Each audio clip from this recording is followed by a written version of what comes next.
بچوں بے نظیر بھٹو جب دوسری دفعہ دور حکومت میں آئیں تو ان کا ٹینیور فرام 1993 ٹو 1996 تھا، یعنی کہ تقریباً 3 سال کے قریب وہ حکومت میں رہیں. پر اس دفعہ ان کی ڈفرینس یہ تھا حکومت میں کہ انہوں نے بہت زیادہ ترقیاتی اور تعمیراتی کام کیے. بے نظیر بھٹو سے پہلے نواز شریف کی بھی گورنمنٹ آئی تھی، تو she got the idea that in order to survive in the government it's very much essential کہ وہ تعمیراتی کام کے اوپر فوکس کریں.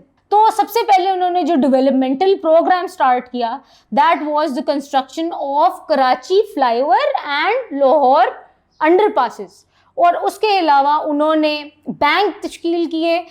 کسان بینک کا آپ لوگوں نے سنا ہوگا. کسان بینک کا مین پرپز یہ تھا کہ جو غریب لوگ ہیں انہیں ایزی انسٹالمنٹس پہ ایزی لونز فراہم کیے جا سکیں اور وہ ایزی ایکسیسیبل کر سکیں اپنے پاس. ان کے پاس وہ جو خریدنا چاہتے ہیں ٹریکٹرز اور ادر ریزنیبل تھنگس جو وہ خریدنا چاہتے ہیں وہ آسانی سے انہیں لونز مل جائیں اور وہ خرید سکیں.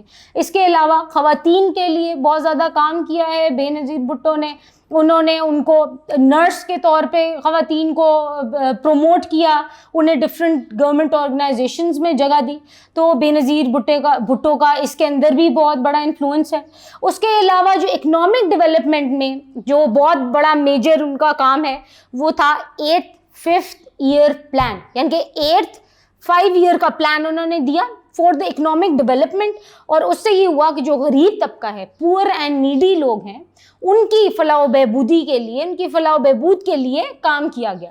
اس کے علاوہ انہوں نے فورن ٹور جو کیے اس میں ان کے کشمیر ایشو کو انہوں نے بہت ہائی لائٹ کیا ایران میں اور ٹرکی میں. اور انہوں نے ایک کنسنسس ڈیولپمنٹ کا کام کیا وہاں پہ کہ جی جو کشمیر ایشو ہے اس کو ریزالو کیا جائے. اور اس کے اندر she had lot of success in it. اور انہوں نے ٹرکی اور ایران کے وزٹ میں Pakistani narrative about Kashmir issue کو ہائی لائٹ کیا.